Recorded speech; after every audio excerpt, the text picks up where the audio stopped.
The Secret Hero of Willowbrook. In the little town of Willowbrook, there was a boy named Milo Green, who seemed as ordinary as buttered toast. He had messy brown hair, a collection of mismatched socks, and a smile that was just a bit too big for his face. Milo loved reading comics about superheroes, especially ones who could fly, talk to animals, or turn invisible. But everyone knew Milo wasn't a hero. He was the boy who always dropped his sandwiches, tripped over his own shoelaces, and accidentally sat on paintbrushes.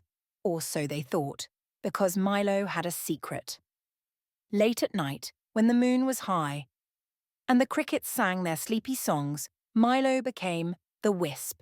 Not a superhero with a cape or a shiny suit. Oh no, that would be too obvious. The Wisp was quiet, quick, and almost impossible to see. He could slip through locked doors, whisk lost hats off rooftops, and find things that no one else could.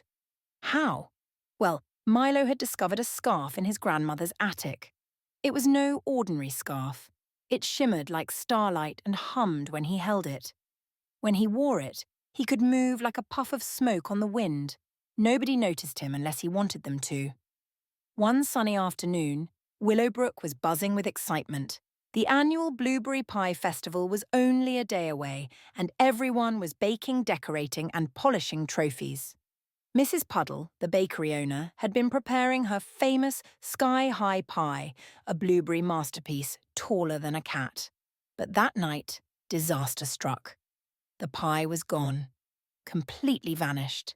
In its place sat a single blueberry and a small note that read, "Thanks for the snack. Someone hungry." The whole town was in an uproar. Who would steal a pie before the festival? The mayor promised extra security, but Milo had a hunch. His hero sense, more like his curiosity, was tingling.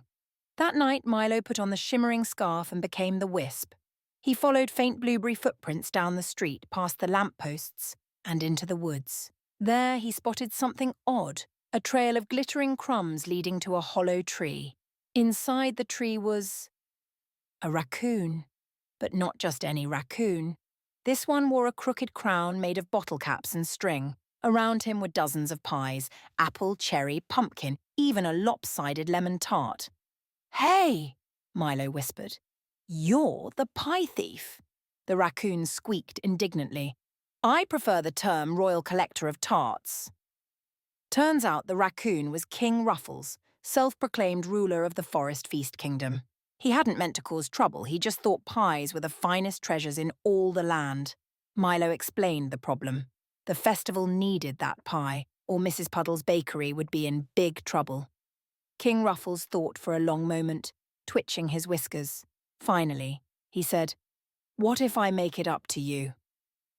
And so, the Wisp and King Ruffles got to work. They carried the sky-high pie, untouched, thankfully, back to the bakery, but not before Ruffles insisted on adding a royal touch, a crown of sugared blueberries on top. The next day, the festival was saved.